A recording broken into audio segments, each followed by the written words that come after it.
Ahead of Kerala elections, we are bringing you the most important person of the state. Joining me here today is Pinarayi Vijayan, the Chief Minister of the state, seeking a mandate for a historic third term. Chief Minister, why do you think that the people of the state should vote for you again? അതിന് പ്രധാനമായും ഇടയാക്കുന്നത് കേരളത്തിൽ സംഭവിച്ച മാറ്റങ്ങൾ തന്നെയാണ്. ഈ കഴിഞ്ഞ 10 വർഷത്തെ അനുഭവം കേരളത്തെ നല്ല രീതിയിൽ മാറ്റി എന്നുള്ളതാണ്. 2016 കേരളം വലിയ തകർച്ചയെ നേരിടുന്നത്. ഏതെങ്കിലും പ്രകൃതി ദുരന്തത്തിൻ്റെ ഭാഗമായിട്ടല്ല. നിലവിലുള്ള ഗവൺമെൻറ് എല്ലാ മേഖലയും തകർക്കുന്ന സമീപനമായിരുന്നു. 2011-16 കാലം കേരളത്തിൻ്റെ ചരിത്രത്തിൽ സംസ്ഥാനം ഏറ്റവും പുറകിൽ പോയൊരു കാലം. അവിടുന്ന് ഇനി രക്ഷയില്ല എന്നൊരു ബോധ്യത്തിലേക്ക് ആളുകൾ എത്തിയിരുന്നു. അതാണ് മാറിയത്. 2016 LDF സർക്കാർ അധികാരത്തിൽ വന്നതോടുകൂടി ഈ സാഹചര്യത്തിനാകെ മാറ്റം വന്നു. നടക്കില്ല എന്ന് കരുതിയ പല പദ്ധതികളും നടപ്പാക്കാനായി. ഒട്ടേറെ പുതിയ പദ്ധതികൾ ഏറ്റെടുത്തു. എന്നാൽ അതോടൊപ്പം വലിയ പ്രകൃതി ദുരന്തം നമുക്ക് നേരിടേണ്ടതായി വന്നു. 2018 നൂറ്റാണ്ടിലെ മഹാപ്രളയം, തൊട്ടു പിന്നാലെ അടുത്ത വർഷം തന്നെ അതിരൂക്ഷമായ കാലവർഷക്കെടുതി, പിന്നീട് ലോകത്തെ വറങ്ങലിപ്പിച്ച കോവിഡ്, ഇതെല്ലാം കൂടി വന്നപ്പോൾ കേരളം തകർന്നു പോകുമെന്നൊരവസ്ഥയായി.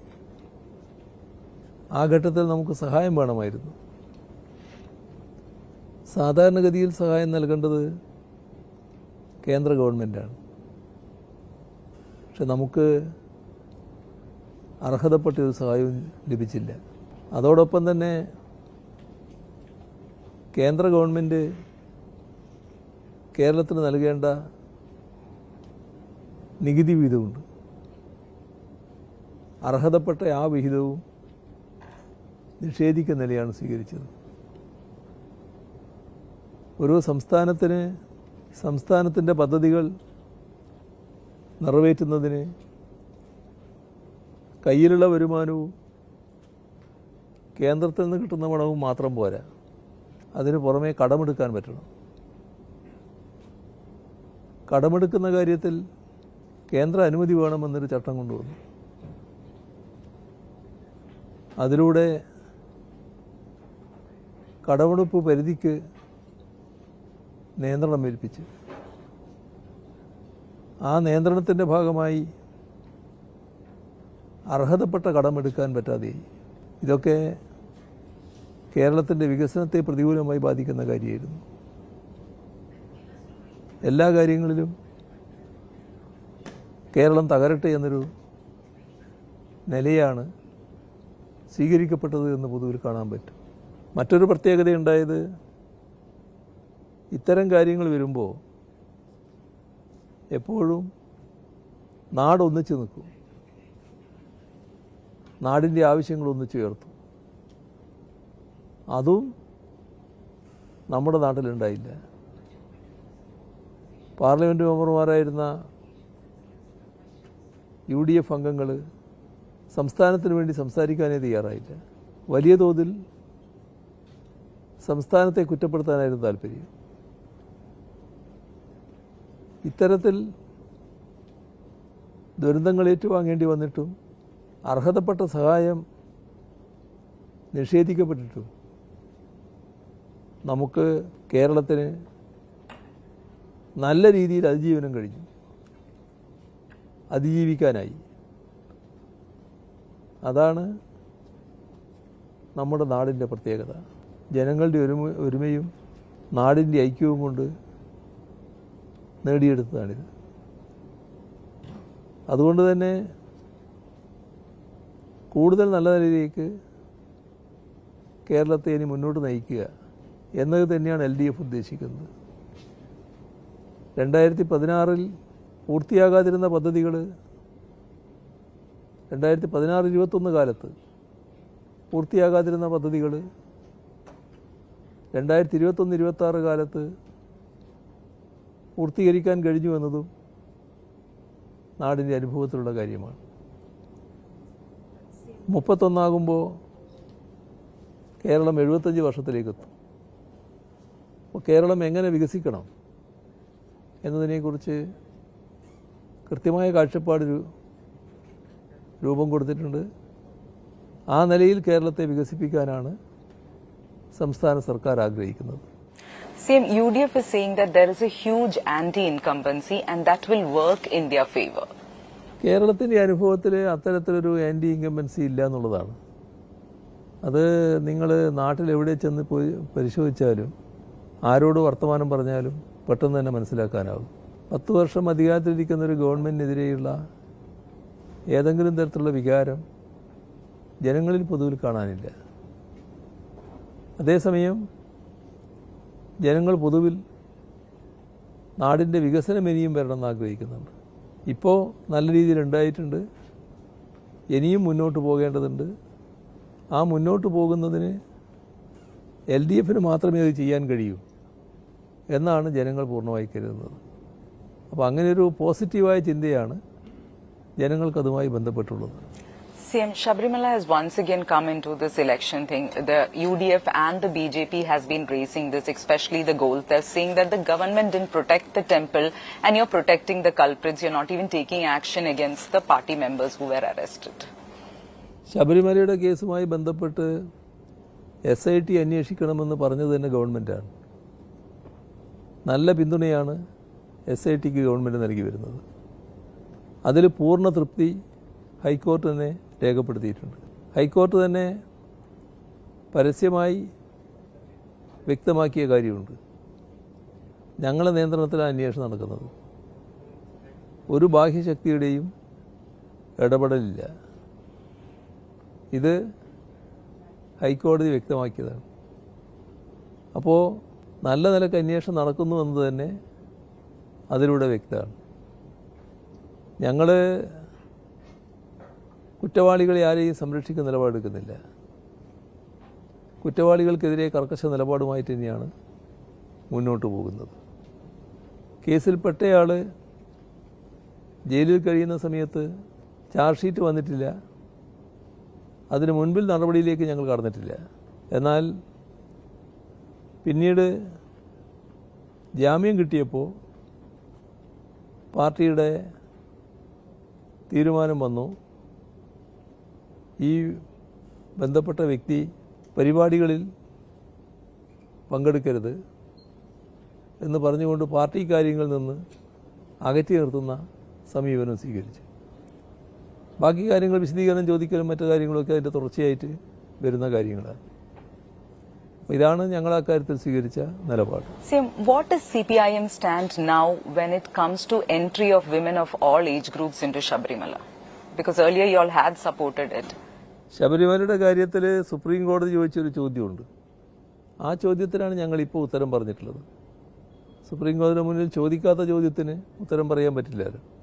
അപ്പോൾ അതിൽ നേരത്തെ 2006 ഞങ്ങൾ പറഞ്ഞിരുന്നു, അവിടെയുള്ള ആചാരാനുഷ്ഠാനങ്ങളുടെ പ്രശ്നത്തിൽ ഇടപെടുമ്പോൾ ഈ രംഗത്തെ വിദഗ്ധർ, പണ്ഡിതർ, സാമൂഹ്യ പരിഷ്കർത്താക്കൾ അവരുമായിട്ടൊക്കെ ആലോചിച്ച് വേണമെന്നത് 2006 തന്നെ പറഞ്ഞായിരുന്നു. ഇപ്പോൾ അതൊന്നുകൂടി വ്യക്തമാക്കുകയാണ്, ഇതാണ് വേണ്ടത്. അതിൻ്റെ ഭാഗമായി കോടതി ചോദിക്കുന്ന സമയത്ത് അതിൽ കൂടുതൽ കാര്യങ്ങൾ പറയേണ്ടതുണ്ടെങ്കിൽ പറയാമെന്ന നിലപാടാണ് കേരള ഗവൺമെന്റ് എടുത്തിട്ടുള്ളത്. CPIM in the stand. What is CPM stand in this, sir? I mean, women entry. Do you support women entry of women of all age groups? അല്ല, ആചാരാനുഷ്ഠാനങ്ങളുടെ കാര്യത്തിൽ കാര്യങ്ങൾ തീരുമാനിക്കുമ്പോൾ ബന്ധപ്പെട്ടവരുമായി ചർച്ച ചെയ്യുക എന്നുള്ളത് വളരെ പ്രധാന ഘടകമാണ്. ആ ചർച്ച വേണമെന്നുള്ളത് തന്നെയാണ് കാണുന്നത്. Sir, you have been raising issues related to Jamaat-e-Islami and saying that Congress is taking their support. To this, Congress is saying that you are resorting to majority appeasement now on the same lines as Sangh Parivar. Before 2019, you did minority appeasement. Now you are doing majority appeasement because of the election setback. How would you respond, sir? നമ്മുടെ കേരളത്തിൽ വർഗീയതയ്ക്കെതിരെ ഉറച്ച നിലപാട് എല്ലാ കാലത്തും സ്വീകരിക്കുന്ന ഇടതുപക്ഷത്തെയാണ് കാണാൻ സാധിക്കുക. LDF അതേ നിലപാടാണ് തുടർച്ചയായി സ്വീകരിച്ചു വരുന്നത്. 4 വോട്ടിന് വേണ്ടി രാഷ്ട്രീയ ചട്ടത്തരം കാണിക്കുന്ന നിലപാട് ഞങ്ങൾ സ്വീകരിക്കാറില്ല. ഇവിടെ ജമാഅത്തെ ഇസ്ലാമി എന്ന പേരല്ല പ്രശ്നം, നിലപാടുകളാണ്. അപ്പോൾ വർഗീയ നിലപാടിൻ്റെ ഭാഗമായിട്ടാണ് അത്തരം സംഘടനകളെ വിമർശിക്കേണ്ടി വരുന്നത്. ആ വിമർശനം ഞങ്ങൾ ഉന്നയിക്കുമ്പോൾ അതെങ്ങനെയാണ് മറ്റൊരു വിഭാഗത്തെ പ്രീണിപ്പിക്കലാകുക? മറ്റൊരു വിഭാഗത്തെ പ്രീണിപ്പിക്കലാകണമെങ്കിൽ ഇവിടെ RSSനെതിരെ പറയാത്തവരായിരിക്കണം ഞങ്ങൾ. RSSനെതിരെ ശക്തമായ നിലപാട് എല്ലാ കാലത്തും സ്വീകരിക്കുന്ന പ്രസ്ഥാനമല്ലേ ഞങ്ങളുടെ പ്രസ്ഥാനം. LDF അതല്ലേ, വിട്ടുവീഴ്ചയില്ലാതെ എതിർക്കുന്ന നിലപാടല്ലേ. മാത്രമല്ല, അവരുടെ ആക്രമണത്തിനിരയായി രക്തസാക്ഷിത്വം ഭരിച്ച അനേക സഖാക്കളല്ലേ ഞങ്ങൾക്കുള്ളത്. എല്ലാവർക്കും അറിയാവുന്ന അവസ്ഥയല്ലേ അത്. അപ്പോൾ കാര്യങ്ങൾ വക്രീകരിക്കുന്നതിന് വേണ്ടി നടത്തുന്ന ഒരു പ്രചരണം മാത്രമാണത്. ഞങ്ങൾ ഒരു വർഗീയതയുമായും ബന്ധമുള്ളവരല്ല, എല്ലാ വർഗീയതയും ഒരേപോലെ എതിർക്കുന്നവരാണ്, വിട്ടുവീഴ്ചയില്ലാതെ എതിർക്കുന്നവരാണ്. വർഗീയതയുമായി ബന്ധപ്പെടുന്നത് നാടിൻ്റെ സ്വൈര്യത്തിനും സമാധാനത്തിനും ഭംഗമുണ്ടാക്കുമെന്ന് കാണുന്നവരാണ് ഞങ്ങൾ. CM, during this election, we are seeing a lot of faith, belief, temples, appeasement accusations all being thrown around. Earlier in the state, we used to have more of an ideology-driven politics. Do you think right now the political debate is shifting from ideology-driven to identity-based politics? Identity based പൊളിറ്റിക്സിലേക്ക് എന്നുള്ളതല്ല, ഇപ്പോൾ ചെയ്യുന്നത് വലിയ തോതിൽ നുണകളെ പ്രചരിപ്പിക്കുക എന്നുള്ളതാണ്. വൻതോതിൽ നുണകൾ പടച്ചുവിടുകയാണ്. വസ്തുക്കളല്ല പ്രചരിപ്പിക്കപ്പെടുന്നത്. ആളുകളുടെ മനസ്സിൽ തെറ്റിദ്ധാരണ ഉണ്ടാക്കാൻ പറ്റുന്ന നുണകൾ പല വഴിക്ക് പ്രചരിപ്പിക്കുന്ന രീതിയാണ് സ്വീകരിക്കുന്നത്. അതിലാണിപ്പോൾ ഞങ്ങളുടെ രാഷ്ട്രീയ എതിരാളികളൊക്കെ കേന്ദ്രീകരിച്ചിട്ടുള്ളത്. So, opposition leader Rahul Gandhi, when he came here, he had said that all other opposition chief ministers are being targeted by the central agencies, but the central agencies have a soft corner towards you. You are not being targeted. And he also went on to say it is CJP. That is what the situation of BJP and CPIM is in Kerala. Rahul Gandhi യഥാർത്ഥത്തിൽ BJPയുടെ ഒരു B ടീമായിട്ട് work ചെയ്യുന്നതാണ്. BJPയുടെ B ടീമിൻ്റെ captain എന്ന നിലക്കാണ് രാഹുൽ ഗാന്ധി പ്രവർത്തിച്ചുകൊണ്ടിരിക്കുന്നത്. ഇവിടെ വടക്കേ India എടുത്താൽ ദീർഘകാലമായി BJPക്കെതിരെ പോരാടുന്ന ഗവൺമെൻറ് ഡൽഹി ഗവൺമെൻറ്റായിരുന്നു. അവിടെ കെജ്രിവാളും AAP ആയിരുന്നു ശക്തമായ എതിർ നിലപാട് സ്വീകരിച്ചിരുന്നത്. BJPക്കെതിരെ ശക്തമായ നിലപാട് സ്വീകരിക്കുന്നതുകൊണ്ട് തന്നെ BJPക്ക് അവരോട് ശത്രുതാഭാവമുണ്ട്. പല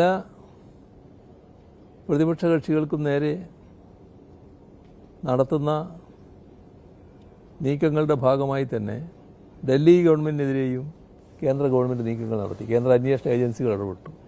ആ ഘട്ടത്തിൽ അവിടുത്തെ ഒരു മന്ത്രിയെ അറസ്റ്റ് ചെയ്തു. മന്ത്രിയെ അറസ്റ്റ് ചെയ്തപ്പോൾ കോൺഗ്രസിൻ്റെ മുദ്രാവാക്യം എന്തുകൊണ്ട് കെജ്രിവാളിനെ അറസ്റ്റ് ചെയ്യുന്നില്ല എന്നായിരുന്നു. കെജ്രിവാളിനെ അറസ്റ്റ് ചെയ്യണമെന്ന് രാഹുൽ ഗാന്ധി അടക്കം ആവശ്യപ്പെടുന്നതിനുണ്ടായി. ഇതെല്ലാം നമ്മുടെ അനുഭവത്തിലുള്ള കാര്യമാണല്ലോ. ഇപ്പോൾ ആ കേസെന്തായി? BJPയുടെ മുഖത്ത് മാത്രമല്ലല്ലോ അടിയേറ്റത്, രാഹുൽ ഗാന്ധിയുടെയും കോൺഗ്രസിൻ്റെയും മുഖത്തേറ്റ അടിയല്ലേ കോടതിയുടെ വിധി. കെജ്രിവാളിനെ കുറ്റവിമുക്തനാക്കിയില്ലേ. ഉയർത്തിയ ആക്ഷേപങ്ങളൊക്കെ പൊള്ളയാണെന്ന് വ്യക്തമായില്ലേ. അപ്പോൾ കോൺഗ്രസ് BJPയുടെ ബി ടീമായി കേജ്രിവാളിനെ അറസ്റ്റ് ചെയ്യുന്നതിന് വേണ്ടി പ്രവർത്തിച്ചതല്ലേ രാഹുൽ ഗാന്ധി. ഇനി തെരഞ്ഞെടുപ്പ് രംഗം വന്നപ്പോൾ അവിടെ AAP ആണല്ലോ എല്ലാ കാലത്തും നല്ല ശക്തമായ നിലപാട് സ്വീകരിക്കുന്നത്. BJP തിരിച്ചു വരാൻ ആഗ്രഹിക്കുന്നു. അതിനുതകുന്ന സമീപനാണോ കോൺഗ്രസ് എടുത്തത്? കോൺഗ്രസ് കടുത്ത നിലപാടല്ലേ സ്വീകരിച്ചത്? BJPക്ക് സഹായമല്ലേ ചെയ്ത കാര്യങ്ങൾ? അതിൻ്റെ ഭാഗമായി BJPയുടെ ഗവൺമെൻറ് വന്നല്ലോ. അവിടെയും ബി ടീമായി രാഹുൽ ഗാന്ധിയും കോൺഗ്രസ്സല്ലേ നിന്നത്. ഇത് തന്നെ ബീഹാറിൽ ആവർത്തിച്ചില്ലേ? നിങ്ങൾ സംസ്ഥാനങ്ങളിലെ തെരഞ്ഞെടുപ്പുകൾ നോക്കിക്കോ. ആ തെരഞ്ഞെടുപ്പുകളിൽ ഇവിടെയല്ല, വടക്കേ ഇന്ത്യയിലെ കാര്യം ഞാൻ പറയുന്നു, BJPക്കെതിരെ നല്ല കൂട്ടുകെട്ട് ഉയർന്നു വരുന്നു, നല്ല അന്തരീക്ഷം പൊതുവിൽ ഉയർന്നു വരുന്നു. അത് തകർക്കാനുള്ള നീക്കമല്ലേ കോൺഗ്രസ് ആദ്യം നടത്തുക. രാഹുൽ ഗാന്ധി അതിന് നേതാവായിട്ടല്ലേ നിന്നത്. അപ്പോൾ അന്തരീക്ഷമാകെ കലങ്ങുകയല്ലേ. But you're in an alliance with them in the center. ഞാൻ പറയുന്നത് നിങ്ങൾ കേൾക്കൂ. അന്തരീക്ഷം കലക്കുകയല്ലേ. ഈ അന്തരീക്ഷം കലക്കി BJPക്ക് അനുകൂലമാക്കി മാറ്റുകയല്ലേ. അതല്ലേ ബീഹാറിൽ സംഭവിച്ചത്, അതല്ലേ ഹരിയാനയിൽ സംഭവിച്ചത്. ഹരിയാനയിൽ ആരെങ്കിലും BJP തിരിച്ചു വരുമെന്ന് കണക്കാക്കിയിട്ടുണ്ടോ? ഇവരല്ലേ BJPക്ക് തിരിച്ചു വരാൻ പറ്റുന്ന അനുകൂലാവസ്ഥ ഉണ്ടായിക്കൊടുത്തത്. ആരെയും അടുപ്പിക്കില്ല എന്നുള്ള സമീപനമായിരുന്നില്ലേ? BJPയുടെ ബി ടീമായി പ്രവർത്തിച്ചതിൻ്റെ ഭാഗമായിട്ടല്ലേ? അപ്പോൾ സ്വന്തം അനുഭവത്തിലുള്ള കാര്യങ്ങൾ ഉൾക്കൊള്ളാനും തിരുത്താനും കഴിയാത്ത ഒരു രാഷ്ട്രീയ നേതാവാണ് രാഹുൽ ഗാന്ധി. അതിൻ്റെ ഭാഗമായി അദ്ദേഹം പറയുന്ന വാക്കുകൾ അത്രയേ വില കൊടുക്കേണ്ടതായിട്ടുള്ളൂ. കേരളത്തിൽ എന്താണ് നടക്കുന്നത് എന്ന് കൃത്യമായി മനസ്സിലാക്കാതെയുള്ള പ്രതികരണം മാത്രമാണ്. CM, how are you seeing the growth of BJP in the state? They have got Thiruvananthapuram Corporation, which the left was ruling. Are they eating into your votes? How are you seeing the growth of BJP? BJPക്ക് കുറച്ച് വർധനവുണ്ടായിട്ടുണ്ടെന്നുള്ളത് ശരിയാണ്. പക്ഷേ അവർ വലിയ ശ്രമങ്ങൾ നടത്തിക്കൊണ്ടിരിക്കുന്നുണ്ട്. എന്നാൽ കേരളം അവരെ അങ്ങനെ സ്വീകരിക്കാൻ പോകുന്നില്ല. അതാണ് ഉണ്ടാകാൻ പോകുന്നത്. അവർ നല്ല പ്രതീക്ഷയിൽ കാര്യങ്ങൾ നീക്കുന്നുണ്ട്. പക്ഷേ കേരളം അവരെ സ്വീകരിക്കുന്ന ഒരു നാടല്ല. കേരളത്തിലെ ജനങ്ങൾ അവരെ സ്വീകരിക്കുകയുമില്ല. അതിൻ്റെ പ്രതികാര ബുദ്ധിയാണ് അവർ കേരളത്തോട് കാണിച്ചുകൊണ്ടിരിക്കുന്നത്. CM, the issues in West Asia, is that also a huge concern in the state of Kerala? Because we have a lot of expatriates there. Also, do you think this will also have an impact in the elections here? ഇവിടുത്തെ തെരഞ്ഞെടുപ്പുമായിട്ട് ബന്ധപ്പെട്ട് മാത്രമല്ല, ഇനി തെരഞ്ഞെടുപ്പ് ഉണ്ടായാലും ഇല്ലെങ്കിലും ഈ കാര്യത്തിൽ കൃത്യമായ നിലപാടുകൾ നമുക്ക് സ്വീകരിച്ചു പോകാനാവണം. അതിൽ കേന്ദ്ര ഗവൺമെൻറ് ശക്തമായി ഇടപെടേണ്ടതുണ്ട്. നമ്മുടെ ലക്ഷക്കണക്കിന് ആളുകളാണ് ഈ രാജ്യങ്ങളിൽ പ്രവർത്തിയെടുക്കുന്നത്. അവരിൽ വലിയ തോതിലുള്ള ആശങ്കയുണ്ട്, വലിയ അസ്വസ്ഥത എല്ലാവരിലുമുണ്ട്. മാത്രമല്ല, ഇന്നത്തെ ഘട്ടത്തിൽ ഇപ്പോൾ ഈദിൻ്റെ ഭാഗമായിട്ട് തന്നെ പലർക്കും വരാൻ കഴിഞ്ഞിട്ടില്ല. കാരണം ആവശ്യത്തിന് വിമാനമില്ല, യാത്രാ സൗകര്യമില്ല. യാത്രാ സൗകര്യം ഒരുക്കുന്നതിലും ജനങ്ങളുടെ ആനുപാതികമായ തോതിലുള്ള വിമാന സൗകര്യം ഇവിടത്തേക്ക് ഏർപ്പെടുത്തുന്നില്ല. അത്തരം കാര്യങ്ങളിലൊക്കെ കേന്ദ്ര ഗവൺമെൻറ് കൂടുതൽ ശുഷ്കാന്തി കാണിക്കേണ്ടതുണ്ട്, നല്ല രീതിയിൽ ഇടപെടേണ്ടതുണ്ട്. Is Kerala really concerned about this situation? Yes. Keralam വളരെ ശക്തമായിട്ട് തന്നെ ഇതിൽ പ്രതികരിക്കുകയാണ്. പ്രധാനമന്ത്രിയെ അറിയിച്ചിട്ടുണ്ട്, പ്രധാനമന്ത്രിക്ക് പലവട്ടം എഴുതിയിട്ടുണ്ട് ഇത്തരം കാര്യങ്ങളെ സംബന്ധിച്ച്. അത് പ്രത്യേകമായിട്ട് ശ്രദ്ധിക്കേണ്ട ഒരു കാര്യം തന്നെയാണ്. CM, what is your personal equation with the Prime Minister of India? ഇക്വേഷൻ്റെ പ്രശ്നമല്ല, കേരളത്തിന് വേണ്ടി എന്ത് കിട്ടി എന്നുള്ളതാണ്. ഒരു കാര്യവും കിട്ടിയില്ല എന്നുള്ളതാണ് അനുഭവം. കേരളത്തോട് ഒരു പ്രത്യേക തരത്തിലുള്ള മനോഭാവം കേന്ദ്ര ഗവൺമെൻറ് കാണിച്ചു എന്നുള്ളതാണ്. അതാണ് നമ്മുടെ അനുഭവം. Either during the floods or during Wayanad. ഫ്ലഡിന്റെ കാര്യമായാലും ഇത് അവസാനത്തെ വയനാടിൻ്റെ ദുരന്തം വരെയുള്ള കാര്യങ്ങൾ എടുത്താൽ ഒരു കാര്യത്തിനും സഹായമുണ്ടായില്ല. നമുക്ക് അനുവദിക്കേണ്ട നികുതി വിഹിതത്തിൻ്റെ കാര്യത്തിൽ വലിയ തോതിലുള്ള വെട്ടിക്കുറവ് വരുത്തി. സാധാരണഗതിയിൽ 2.5% ജനസംഖ്യ ഇവിടെ ഉണ്ടല്ലോ, നമുക്ക് 1.9% നികുതി വിഹിതമുള്ളൂ. യഥാർത്ഥത്തിൽ അതിൽ കുറവാണ്. ജനസംഖ്യാനുപാതികമായെങ്കിലും നികുതി വിഹിതം നൽകേണ്ടതാണ്. നമ്മുടെ കേരളത്തിന് അർഹതപ്പെട്ട വായ്പാ സൗകര്യം ആ വായ്പാ സൗകര്യം നിഷേധിക്കുന്ന നിലയാണ്. എല്ലാ തരത്തിലും സാമ്പത്തികമായി ഞെരുക്കുക, ശ്വാസം മുട്ടിക്കുക, ഒരു സാമ്പത്തിക ഉപരോധം കേരളത്തിനെതിരെ ഉണ്ടാക്കുക, ഇതാണ് സംഭവിച്ചിട്ടുള്ളത്. പിന്നെ കേരളത്തിന് ന്യായമായും അർഹതപ്പെട്ട ഒരുപാട് കാര്യങ്ങൾ, എയിംസ് പോലുള്ള കാര്യങ്ങൾ നിഷേധിക്കുന്ന അവസ്ഥ, ഇതൊക്കെയാണ് ഞങ്ങളുടെ അനുഭവം. CM, now it's election time. Coming to one of your comrades, or your relation with Mr. Kodiyeri Balakrishnan, that was a very close one. How do you feel this elections without your comrade, Mr. Balakrishnan? Kodiyeri ബാലകൃഷ്ണൻ്റെത് വലിയ നഷ്ടം തന്നെയാണ് ഞങ്ങൾക്ക്, അതിൽ സംശയമൊന്നുമില്ല, വലിയ നഷ്ടമാണ്. അത് ഞങ്ങൾ കൂട്ടായി പ്രവർത്തിച്ച് നിർത്താനാണ് നോക്കിക്കൊണ്ടിരിക്കുന്നത്. തെരഞ്ഞെടുപ്പിനെ പ്രത്യേകമായത് ബാധിക്കുമെന്നൊന്നും കാണാൻ കഴിയില്ല, എന്നാലും നഷ്ടം തന്നെയാണ്. You're missing your comrade very Yes, much. yes. CM, when it comes to senior leaders of the CPIM, we have seen Mr. Sudhakaran coming out and saying that he's going to stand as an independent. In Kannur also there were issues, and many of them have been raising corruption, nepotism, and saying that the present CPIM is going the way which the CPIM shouldn't. How do you react to this? അതൊരു പ്രത്യേക കേസായിട്ട് വന്നതാണ്. നമ്മുടെ കാലത്തിൻ്റെ മാറ്റത്തിനനുസരിച്ച് വരുന്നൊരു കാര്യമെന്നേ കാണാൻ കഴിയും. പൂർണ്ണമായും വർഗവഞ്ചനയാണ് അവരുടെ ഭാഗത്തുണ്ടായിട്ടുള്ളത്. ഒരു തരത്തിലും ആ തരത്തിൽ വഞ്ചന കാണിക്കേണ്ടവരല്ല അവർ, പക്ഷെ അവർ വഞ്ചകരായി മാറിയെന്താണ് അനുഭവം. എന്നാൽ അതുകൊണ്ടൊന്നും CPIM-നെ ഏതെങ്കിലും തരത്തിൽ പോറലേൽപ്പിക്കാൻ കഴിയുന്നതല്ല. ഇത് ഒന്ന് ആലപ്പുഴയാണ്. ആലപ്പുഴ കേരളത്തിലെ കമ്മ്യൂണിസ്റ്റ് പ്രസ്ഥാനം എല്ലാ കാലത്തും ആദരിക്കുന്ന ഒരു ഭൂമിയാണ്. കാരണം അതാണ് പുന്നപ്ര വയലാറിൻ്റെ ഭൂമി. ആ പുന്നപ്ര വയലാർ രക്തസാക്ഷികളുടെ ധീരമായ സ്മരണ ഏറ്റുവാങ്ങുന്നവരാണ് ആലപ്പുഴയിലെ സഖാക്കൾ. അതിനെ ഏതെങ്കിലും തരത്തിൽ പോറലേൽപ്പിക്കാൻ കഴിയുമെന്ന് പറയാൻ പറ്റില്ല. എല്ലാ വ്യതിയാനങ്ങൾക്കുമെതിരെ ഉറച്ച നിലപാടാണ് എല്ലാ കാലത്തും ആലപ്പുഴ സ്വീകരിച്ചിട്ടുള്ളത്. അതുകൊണ്ട് തന്നെ അത് ഏതെങ്കിലും തരത്തിൽ പാർട്ടിയെ ഉലച്ചു കളയുമെന്ന് ഞങ്ങൾ കാണുന്നില്ല. Were you able to speak to them? Did you try to talk to any of these people? പക്ഷേ അതിന് അദ്ദേഹം പ്രതികരിക്കാൻ തയ്യാറായിട്ടില്ല. സുധാകരനുമായി സംസാരിക്കാൻ ശ്രമിച്ചിരുന്നു, പക്ഷേ സംസാരിക്കാൻ അദ്ദേഹം തയ്യാറായിട്ടില്ല. കണ്ണൂരിൻ്റെ കാര്യത്തിലും അത് തന്നെയാണ്. കണ്ണൂരിലും ഞങ്ങളുടെ സംഘടനയ്ക്ക് ഏതെങ്കിലും തരത്തിൽ ബഹുജന സ്വാധീനത്തിൽ ഏതെങ്കിലും തരത്തിൽ പോറലേൽപ്പിക്കാൻ ഇതിൻ്റെ ഭാഗമായി സാധിക്കുമെന്ന് പ്രതീക്ഷിക്കുന്നില്ല. Thank you so much, Chief Minister, for joining us today.